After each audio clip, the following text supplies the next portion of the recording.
My parents take me to court to get my heart and save my adoptive sister. The judge uses advanced technology to extract our memories. A jury of 100 people decides the verdict. If my parents win the case, my organs will go to them. They think I won't dare to show up for the trial because they think I'm evil. However, everyone is overcome by tears when they see my memories and the truth of what happened. I stepped up to the platform to stand on trial. On the large screen before me, comments flooded in real time. She's the first person brave enough to stand on trial. Criminals will only surrender in the face of irrefutable evidence. The show's about to begin. Before we started, the judge gave me one final warning. Defendant, are you aware of the trial process and understand its consequences? Are you sure you want to go through it? If I were found guilty on trial, I would be euthanized on the spot, and the ownership of my organs would go to my parents. Then, they would be able to use my heart to save Susie Jones. Over at the plaintiff's seat, my biological parents glared at me in disdain. They were so certain that they would win this trial. I couldn't understand why. I was their biological daughter, yet they had spent years tormenting me, loathing me, and hurting me. Now, they even wanted to rip my heart from me. There were plenty of times when I suspected that Susie was their real daughter, not me. Right now, she was seated beside them, a mask and sunglasses covering her face so I couldn't see her expression.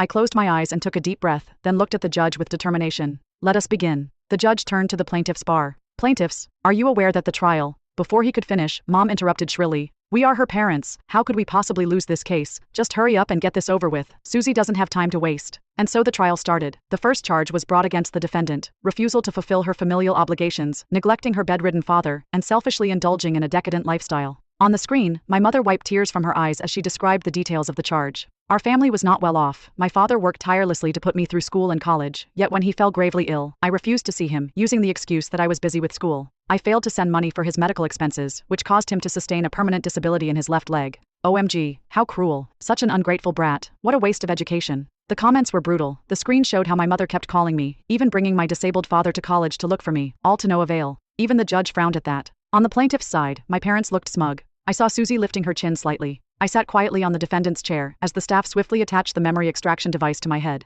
Electricity buzzed. I felt a sharp pain stabbing through my brain. I pursed my lips tightly, making no sound. A few seconds later, two large words appeared on the screen. Not guilty. The screen was flooded with question marks from the audience. How can she not be guilty? My mother lowered her head guiltily. My memories played across the screen. When I was 8, Susie came to live with us. She and I, along with her parents, had been in a car accident. Her parents had died on the spot. Her father was my father's best friend, so my father did not hesitate to adopt Susie into our family. My mother agreed readily. She'd always liked Susie. Ever since then, my life has become hell. Anything Susie liked, I had to give it to her, even if it were my textbooks and homework. I hadn't wanted to. The teacher will scold me, I protested. My father slapped me across the face. She just lost her parents. What's such a big deal about you giving up a notebook to her? Before our final exams that year, Susie took a liking to all the pens I owned. I refused to give them to her. My father grabbed a broom and beat me with it. You heartless, selfish girl, what's the big deal about these pens? Give them to Susie. As I screamed in pain, my mother hugged